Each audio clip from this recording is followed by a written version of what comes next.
This is not a joke. Children are dying.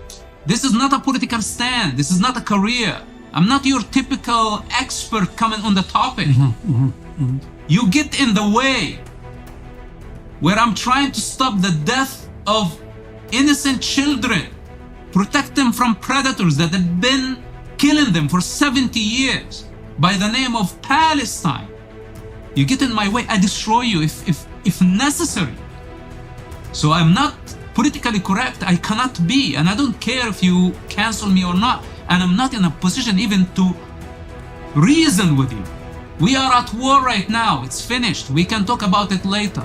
Eventually, the Middle East is going to reach the point, especially Muslims and Arabs, that violence is a dead end. We are not going to tolerate violence. You want to worship the stone, worship it as much as you want, but don't throw it at me. Don't dare to throw it at me, because I will retaliate. But it breaks my heart that America is my country now, and I have responsibility towards the people, that we don't want to bring the intifada here. We don't want to globalize the intifada. In fact, we want to deglobalize it. We want to localize it. We want to cut all the foreign entities that have been trying to take advantage of this conflict. And we have to give the power to the people, to the Arabs. They are Arabs. They are not Palestinians. So please help me with this. This is what I've been trying to spread, that there is no such a thing as Palestine. Palestinian is a political identity. It's a corrupt one, a colonial one. It's actually very disrespectful for the Arabs who were born in that region to call themselves after a colonial entity and adapt it as a national identity. It's just absurd. This is why I don't use the term for myself. To say, no, keep them Arabs. They were born there. They have the birthright to be there. But what they don't need a state. They need a police force. They need education. They need economy. They need decent leadership that works towards building a nation. They need a civil constitution. They need to be friends with Israel and drop their stupid idea of destroying Israel, because Israel is going nowhere. If they cannot see Israel as just the same way they see themselves, when they look at an Israeli child like they see them as their own child, then we have a problem. We cannot justify the killing of Jewish children because they are Jewish. This is where I need this to be.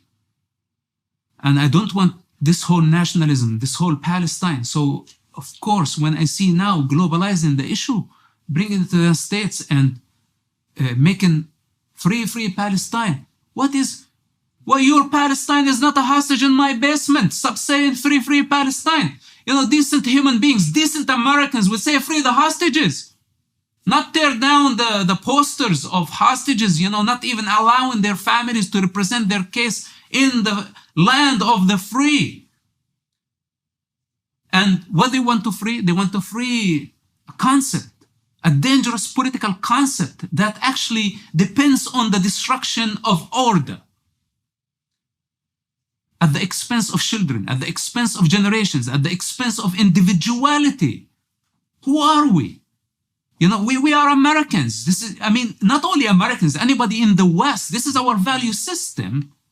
So this is where it gets really, as you see, like I speak about it with lots of strong emotions, because there is no way, there is no other medium for me. What's happening is absurd, not only on the American campuses. Before you say free Palestine, at what expense? At the expense of Israel? You want ethnic cleansing from the river to the sea, so this hypothetical political entity would take place in reality? And who is going to pay the price? The Palestinian children? And for how long? We have been paying this price for 70 years. And all we received in return, suffering, pain, confusion, and a minority of con artists became billionaires. Yasser Arafat had $9 billion in his bank account before he died, and it vanished because his wife stole it after she killed him. And this is the first time I see it in public. Yes, after his wife unplugged the life support and he died. Even the Palestinian people don't know this. And let them go figure. His wife is his killer. So we're talking about such corruption, and they send children to die. This has been their mechanism, their strategy. And who's they? When I say they, all those who are complicit in this continuous crime. All those who sacrifice children for power and for money.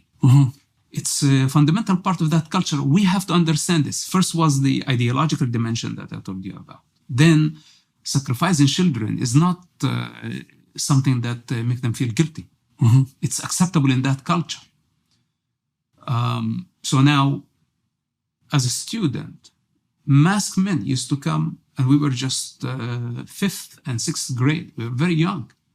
And they would force all students to evacuate the school. They paralyzed the educational system. They paralyzed economy, transportation, and they wanted complete chaos.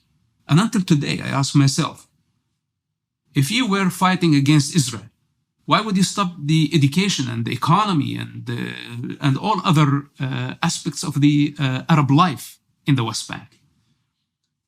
This is what intifada means. So instead of going to school, we stayed at home for the first 2 or 3 years of the first Palestinian intifada. We did not go to school. Now, instead, many of the children got engaged in stone throwing, and this became our game. I was part of that game. And many of my friends got shot in the process, throwing stones at the IDF or what we used to call them settlers, just clashing. Of course, many civilians got hurt in the process. So they did not want us to go to schools, and I did not understand why. What about the economy? What about the people who were forced to shut down their stores? And if they did not obey, they became traitors. And in the morning, they came back to their stores and they were burnt down to ashes.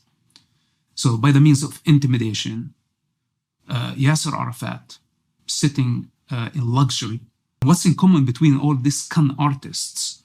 That they were outsiders, living outside, while they wanted the children to die on their behalf. Because what really globalized the intifada or the Palestinian cause is the children. During the first Palestinian intifada, when the world saw a child in the face of a modern army, that was outrageous, and everybody sympathized with the cause. So how did the leaders of the Intifada benefit personally from putting children on the front line? What's the money pipeline precisely? I mean, Arafat ended up with an absolute bloody fortune, like an insane fortune, and I know the same thing is happening, but how exactly is that monetized? Is the suffering of children produces an influx of foreign aid that's then pocketed, essentially? Yes, because on one hand, they delegitimize Israel. Israel become a child killer. Right. Then there is no one in the world that does not sympathize with children dying. Right. So there is no more destructive or powerful weapon in the hands of a corrupt revolution that don't want to fight. They don't have the courage to actually fight in combat, but they prefer that their children would die on their behalf. In the meantime, delegitimize Israel and globalize their cause. The international community don't know the reality 100% on the ground. They don't understand this game. Even up to now, they see Hamas using children as human shields, which is very obvious. This is what Hamas wanted from this war. The international community is still in denial. So when children are dying, this will lead to more chaos. It would lead to war. It would lead to today a global chaos. But how do you deflate the tension? You deflate the tension by going to the middleman, pay him off, and he's going to stop the madness. Mm-hmm. And this is how they paid off Yasser Arafat, paid off Hamas. This is the Gaza war today. This is not the first one. Mm-hmm. This is the fifth one. Mm-hmm. And every time Hamas started the war, they used human shields. Children died. Mm-hmm. Hamas exaggerated the numbers, the statistics. They weren't accurate. The international community bent over and submitted to a ceasefire, which basically guaranteed Hamas staying in power. Mm-hmm. But now how do you silence Hamas for a while? By giving them lots of money. But this time Hamas thought they could double down on human shields by putting booby traps all over the place. Schools, hospitals, mosques. They did not leave any secret location in Gaza without using it as a shooting pad. Digging hundreds of miles of tunnels mm-hmm. beneath one of the most populated areas on Earth. Mm-hmm. And how come that wasn't widely known? How come that wasn't widely known in the West? Well, this is obvious. This is obvious, but the world is in denial because it's much easier to condemn Israel. You know, when we have close to 2 billion Muslims repeating a certain narrative, a false narrative that is baseless, that say Palestine, and we say the very foundation of this narrative, there is no such a thing as Palestine. It never existed. But everybody suddenly became a pro-Palestine. All the well, it fits into the oppressor-oppressed narrative, right? It's the victim absolutely narrative. It's the victim mentality. Yeah. So now, even in the United States, the anti-bankers, those who are in debt or anti-establishment, communists, feminists, socialists, Islamists are coming in the same room protesting or opposing as pro-Palestine. Yeah. Well, what is Palestine? Well, you are extreme opposites that you should not be in the same avenue at all. Yeah. Without Israel, you would be conspiring to destroy each other, Islamists and communists. Clearly. But suddenly now you are pairing. Yeah. So this phenomenon of Palestine, it's basically, it shows you falsehood versus truth. Mm-hmm. And well, there's something really fundamental to that victim-victimizer narrative, right? That's underlying all of this. And if you can tap into that, then you get you certainly get all the left-wing radicals on your side instantly, because they're, of course, 100% bought into the victim-victimizer narrative. And it enables them to explain the world and also to be moral, because all you have to do is identify with the hypothetical victim. The thing I see happening in Palestine, and you can clear up any misconceptions on my part, is like, I've thought for decades that the Palestinians are sacrificial victims for any outside powers that want to delegitimize Israel. And then it doesn't matter how many Palestinians die because they're essentially expendable. And that seems to me particularly true in relationship to Iran. So it's completely in Iran's fundamental interest to foment this chaos that you described. It's not in the best interest of the Palestinians in anything like the medium to long run, but it doesn't matter as long as the trouble keeps occurring.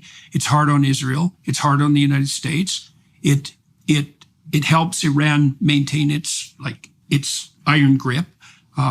It obviously seems to me obvious that many people in the Arab world are waking up to that, have woken up to that. I think that's why the Abraham Accords have more or less held through this, because there are powerful forces allied against Iran, most fundamentally, but it's in their best interest to keep the misery in Palestine going as long as it possibly can.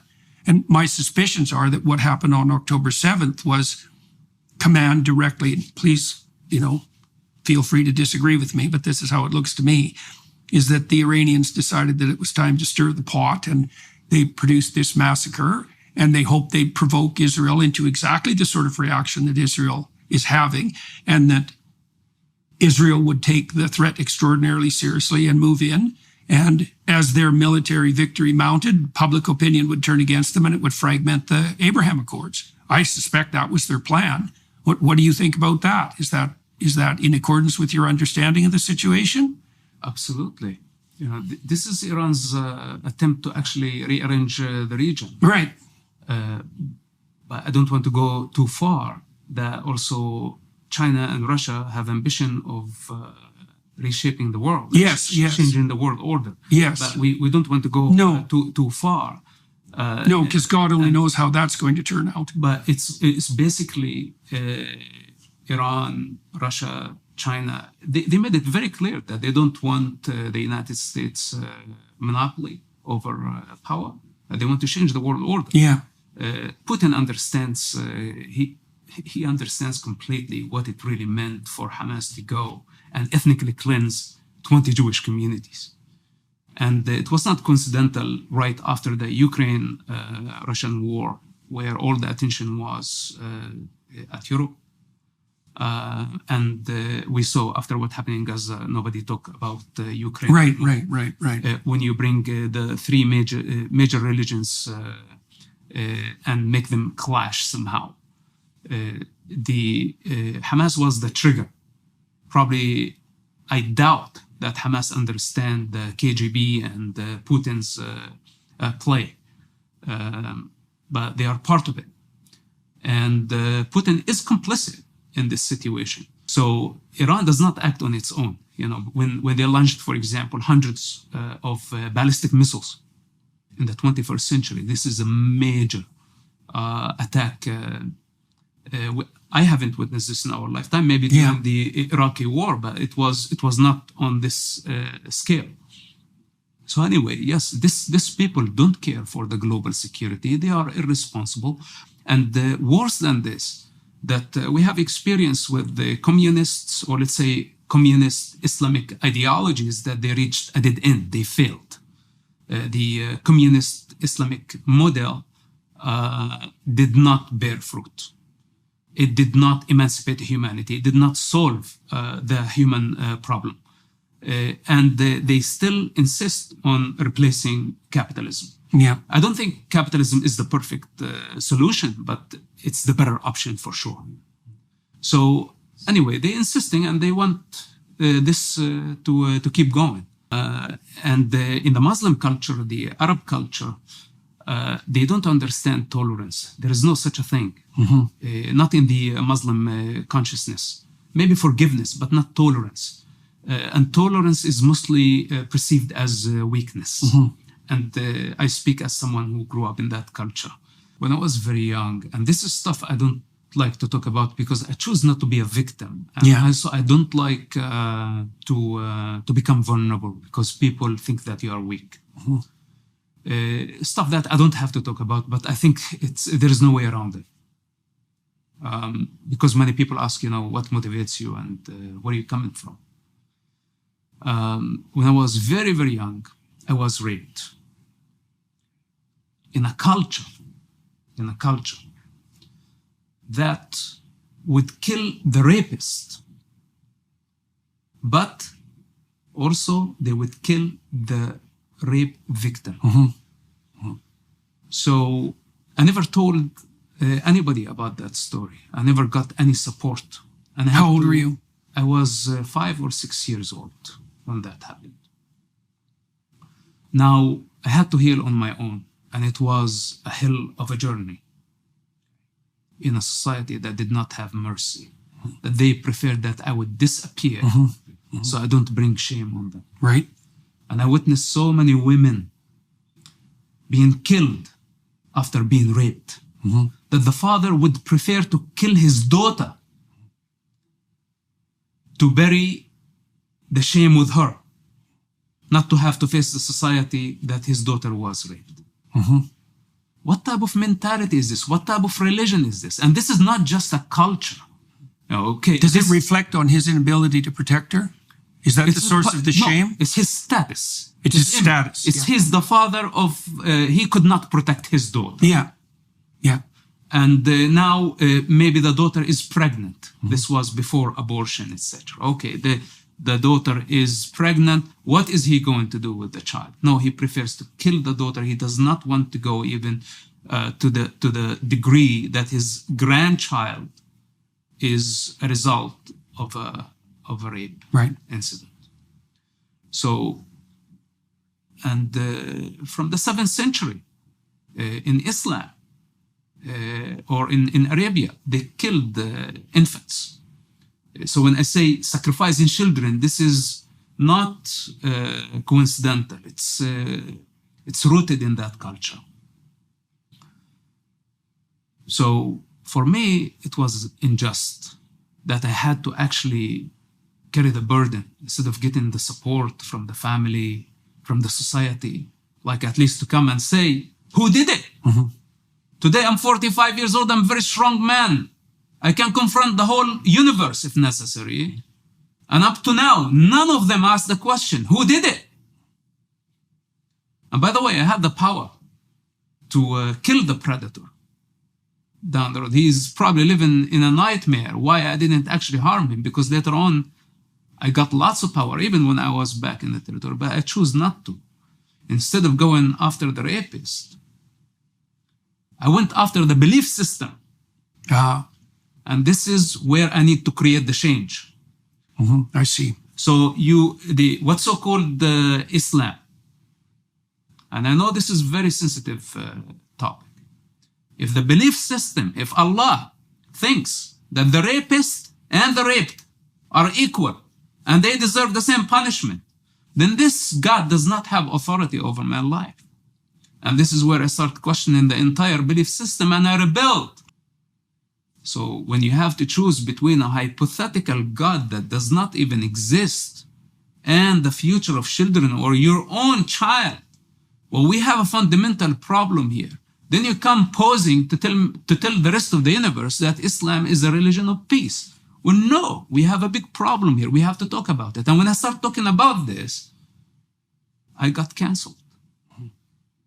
Yeah, I bet you got canceled. So, and now I'm labeled Islamophobe. What Islamophobe? I'm confronting this thing and I'm willing to die in its pursuit because there is no other way. Only the truth can set people free. Only the truth. The same thing with Palestine. It totally depends on the destruction of Israel in order for us to see what Palestine is. And the manifestation of Palestine requires the destruction of Israel. Same thing with the Islamic State. It requires the destruction of civilization. All civilizations combined in order to achieve this global state called Khilafah. But we don't know how it is going to look like then. So we have first to die for them to live, then they can prove themselves. If there is anything that defines madness, this society cannot be trusted. And this is why today when I stand and I tell the world, anyone who identifies as a Muslim, I consider them as a threat. I don't trust them. And people say, oh, you cannot generalize. This is like insane what you say. No, it's not insane. Because if their belief system has sentenced me to death many times for crimes that I haven't committed, then you pause as a Muslim, you carry that identity. How am I supposed to feel towards you? It's like coming to a Jewish refugee during the Nazi era and say, I am a Nazi, come with me, I'm not gonna hurt you. No, you're taking the identity of a Nazi regime.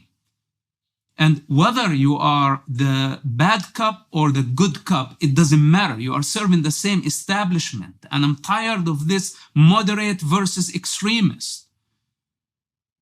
Every individual has the responsibility to know what they are identifying with.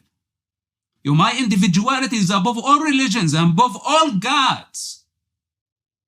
I don't accept to just take a label for myself, not knowing what I'm getting myself involved into, because only my parents pushed that religious identity on me. And if I am at that level of consciousness, then how can I trust you with anything? I cannot trust you with my woman. I cannot trust you with my property. I cannot trust you with my money. I cannot trust you being even close to me.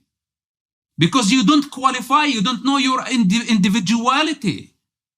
You are unpredictable. You can be friendly now, But 5 minutes later, you can be a part of a crowd and you're going to show me your tusks. You might bite me. So then I have a problem. And I was born in that belief, like at least when it comes to me.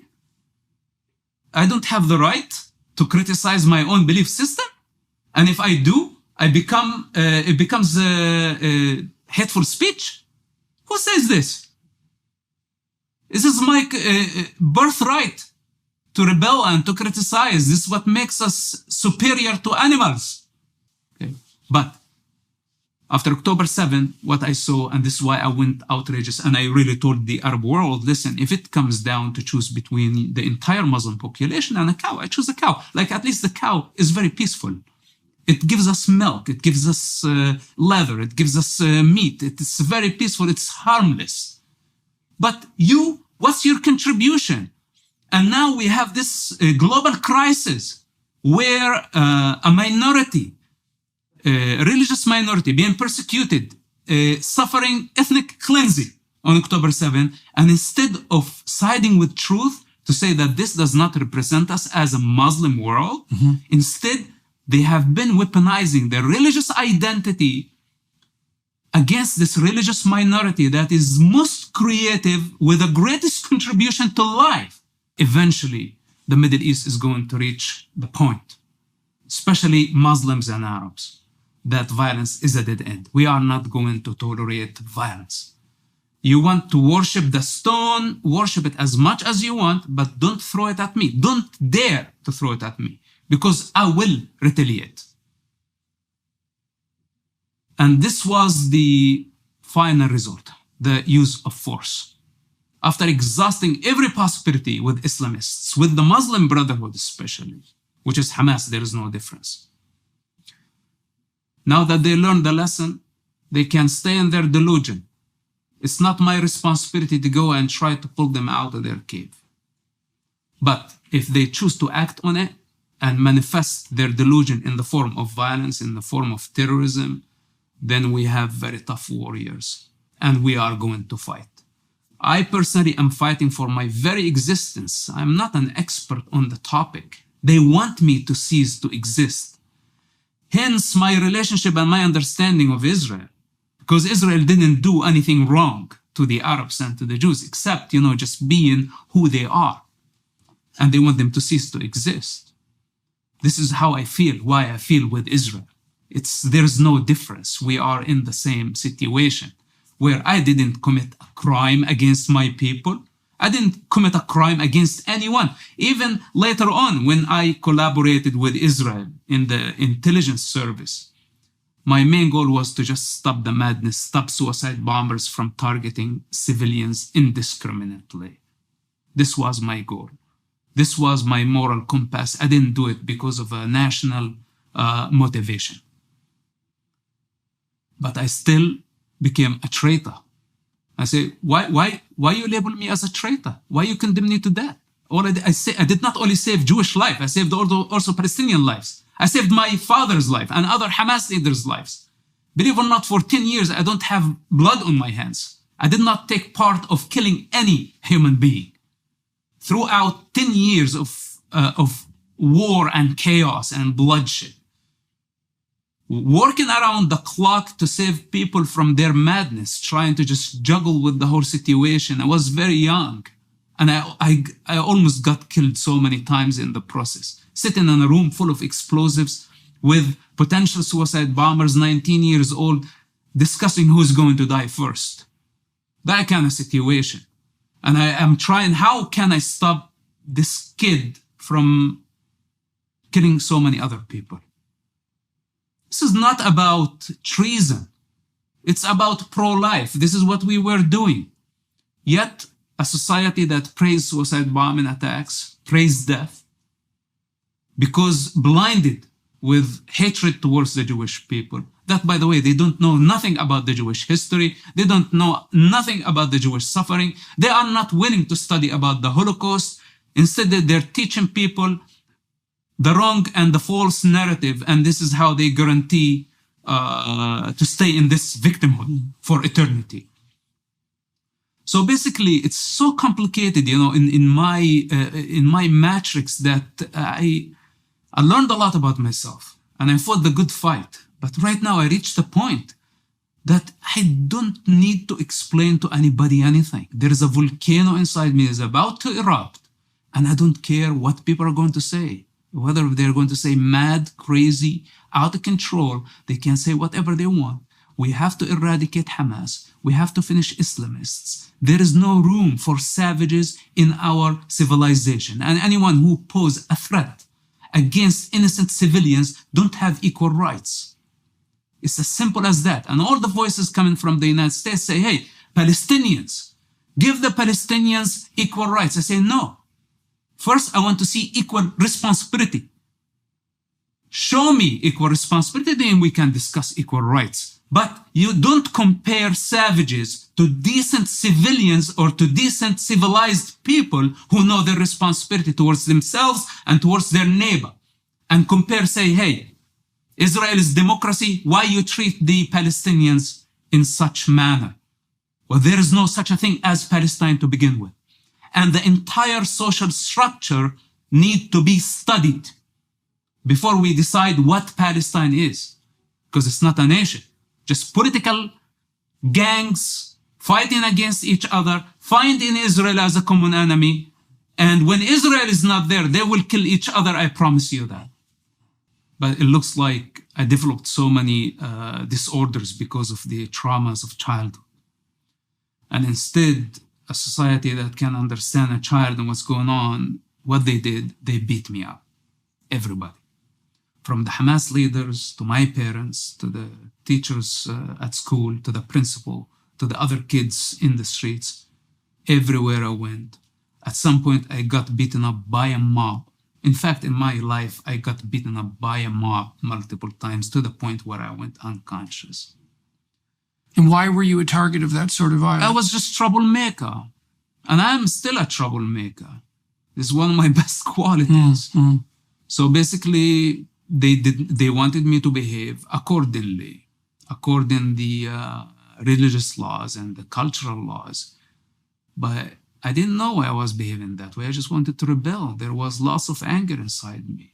And there is still lots of anger. So what were you doing that was causing trouble? I broke the rules. At the mosque, I played. I just was very playful kid. And they wanted me to just not do anything. If I ran in the mosque, once the imam at the mosque lift me up above his head and throw me flat on my back, where I lost my breath.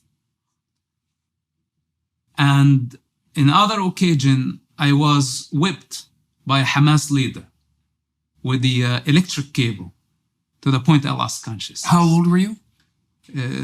Between the 10 and 18 years old, this is like where the brutality of the society took place.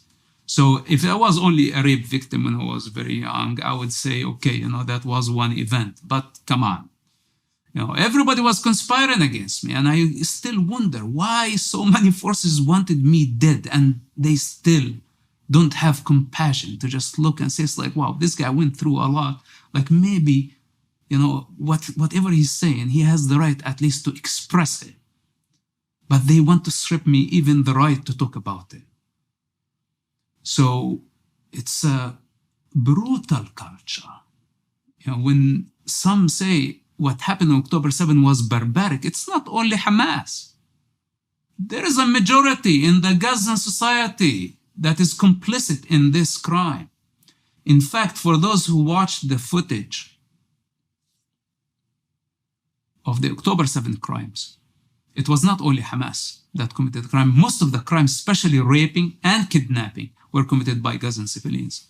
And I know now this is considered, or somebody can discredit me because I'm generalizing, but I say the vast majority of that society don't have mercy when it comes to children. And no woman can walk freely and feel safe at midnight anywhere in the Palestinian territories. This is why a father is willing to kill his daughter if she would leave the house without a companion.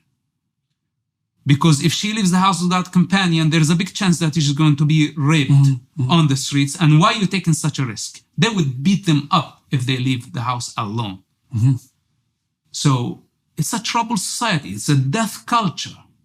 And I don't mean to label them as savages. And I don't want to say this because it's so hard. It's my biological family. This is where I came from. And I love the people. I want the people to integrate. But they want me dead still. And as long as they are not able to make peace with their own child, I don't know how they can make peace with other nations, with other people. So I made a principle that I did not want to kill any of my opponents. But I have to say that today I regret it. Today I regret it. The influence of Christ consciousness, of just love everybody unconditionally,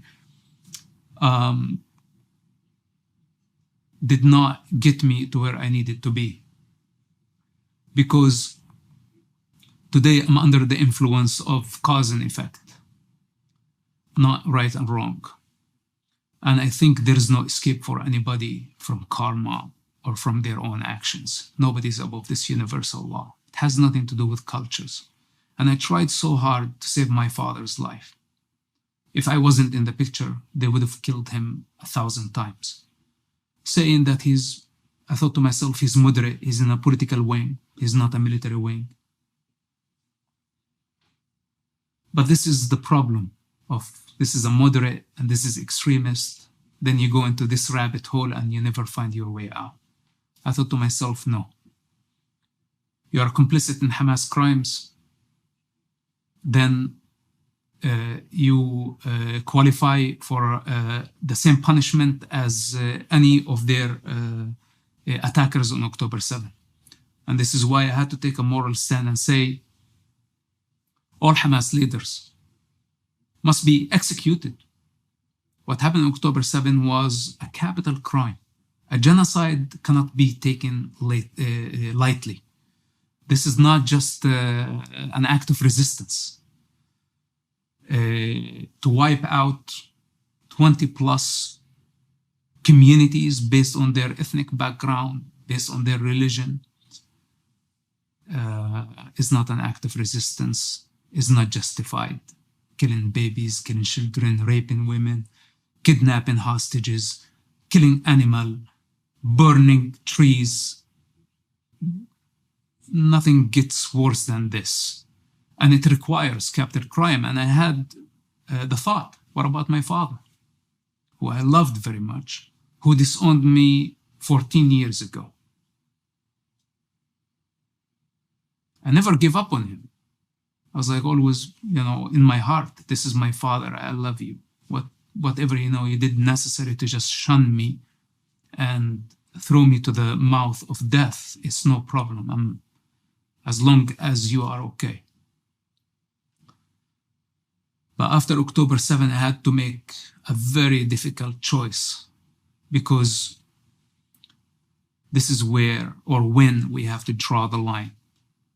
All of us are connected to a certain interest, that this is a family relationship, this is a love relationship, my relationship to this property, my personal interest to a certain degree. Hence, we compromise the truth. Even though the obvious truth that what happened on October 7 is wrong, it doesn't matter. If Muslims did it, they are wrong. I don't care. If they are Buddhists, if they are Americans, it doesn't matter who they are. It was wrong. And I take the moral stand. My father is complicit in this, and especially when I saw him on the top of a demonstration supporting Hamas in our town in Ramallah, this was the moment that I thought, he's not my father anymore. Cannot be. And the hostage situation was very hard, that I didn't know how Israel is going to bring those hostages back. And Hamas want mass murderers to be released. Happened to be same people who were torturing prisoners on my watch, and happened to be the same mass murderers who carried suicide bombing attacks during the second Palestinian intifada, like Ibrahim Hamid and Abdullah al-Barghouti, people I knew personally. These people, Hamas is asking to release. And we cannot release them. We cannot put them back to the streets for innocent hostages. Such impossible situation. So my suggestion, and this is, again, I knew the Israeli government will not do that, but I give them the permission to execute all these mass murderers, because if they were executed from the beginning, Hamas would have not kidnapped a 1-year-old hostage asking for their release. But then what about my father, my own father? Is he an exception? He could not be an exception. No one can be an exception if they are complicit in a genocide. So this is where, since October 7, it just as chaotic as it is in the Middle East, and my life also is chaotic, and I don't have way around it. To see the Muslim population weaponizing their religious identity against the Jewish as a religious minority. And I have known the Jewish people for about 27 years now. Actually, my relationship with the Jewish nation is a lot deeper than my relation with the Muslim nation. It's a lot longer, a lot deeper. Many of the Jewish mothers throughout this journey, they took me in. A country, a nation that really gave me so much support. I'm not talking about financial support as much as like sincere concern for my well-being. I've been to hundreds of Jewish families, Shabbat dinners. I have adopted nephews, Jewish nephews, that they're fighting in Gaza today. So in the face of such a situation, how can I abandon the Jewish people? Those are my people right now. And the Arabs also, the Arab children, I see myself, this is me. And I see how the predators, the pro-Palestine and the Hamas billionaires and the other criminals taking advantage of the situation on a global scale. I find myself just fighting at so many fronts that it makes out of me an absolute mad person. How do you understand the relationship between Hamas and Iran? It's a very weird and awkward relationship because Shia and Sunni, they hate each other. And so there's a bloody history between both sects. But it's in Iran's interest to destabilize the region. And they find in Hamas a device. They give Hamas billions of dollars, but they... Why do you think the Americans, especially the Democrats, why do you think they can't see this? Because everybody's after their interest. I would destroy the Iranian nuclear program immediately. This is what I called from day one. I said the most adequate response to October 7 is the destruction of Iran's nuclear program. You cannot give a Muslim country a nuclear power. It was a big mistake to let Pakistan to become a nuclear power. This could lead to a global situation, a very ugly situation. They are not responsible. They are dictatorship. They are not accountable to anybody but Allah. How can you give them their interpretation of Allah? Of course, yeah. And how Allah itself, I don't want to say even interpretation, because Allah as is in the Quran is a very dangerous entity. So it's not a matter of misinterpretation that, the guy is a very good guy in the Quran and the Islamists or extremists see him as a bad guy. No, he is a bad guy. Sooner or later, the world is going to wake up on a disaster and realize what we are saying is the truth. So the United States is not doing their job. We have advanced weaponry, like, for example, the electromagnetic bomb. We'll drop one of these, paralyze their entire system. No civilians will die in this process. Just send them back to the Stone Age, and in the meantime, destroy their nuclear program. Show them, who is the boss. But instead, we are compromising so they can get access to our intellectual property and use our weapons against us. This is insanity. Well, how much support Israel give the United States? How much support the Jewish population in the United States, American Jews, give the American Treasury from their tax money and in every aspect of economy. What So- conclusions did you draw about the Jewish society in Israel as you became more and more familiar with its nature? Yeah, well, first of all, it's democracy. That it's they're a diverse society. There are the Muslims, there are the Jews, the Christians, there are human rights.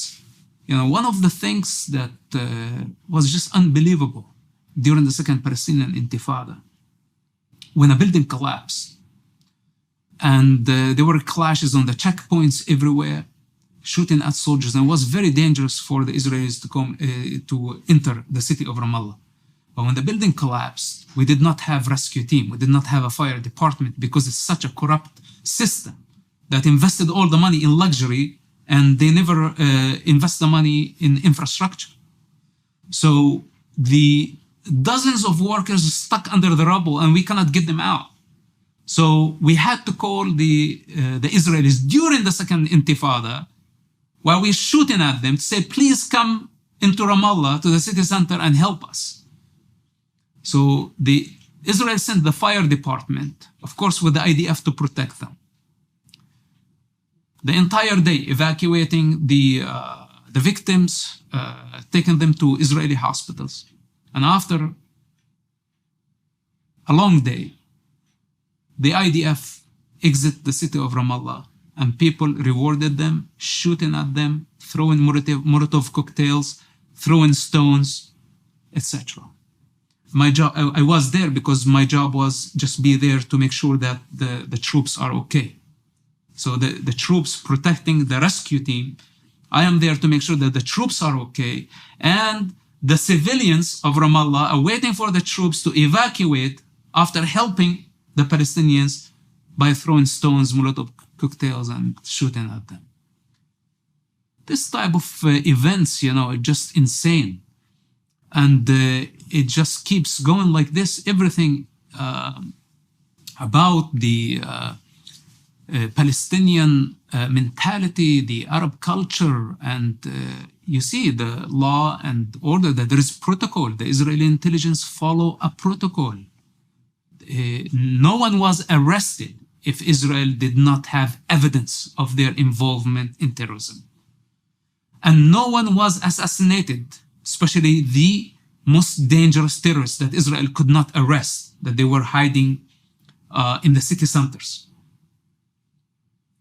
That none of them were killed if they did not have direct relationship to suicide bombing attacks and they had blood on their hands. None. So you saw an organization that ran by rule of law.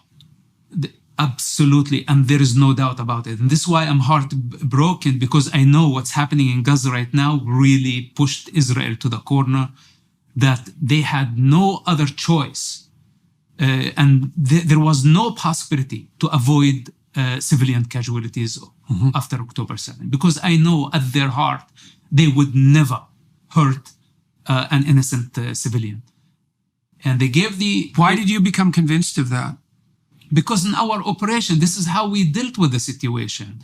So you saw this firsthand? Yes.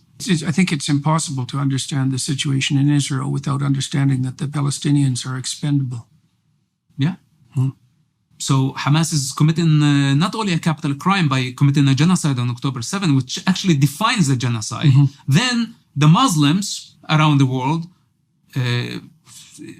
outnumber Israel and change the narrative so fast that we go from a Jewish genocide on October 7 to a Palestinian genocide in less than 70 days. This is how fast... That's effective work on Iran's part, in my estimation. From the river to the sea. They don't understand that back in 1987, when people start chanting from the river to the sea, violence followed just shortly after that. And this is my childhood trauma. And when I saw the people chanting from the river to the sea, I knew we were in trouble. So this is why I tried to counter this force. But nobody wants to listen. So I thought to myself... Yeah, well, that narrative, that underlying narrative of victim-victimizer, that's very intractable. It's a very difficult thing to move. It's so morally attractive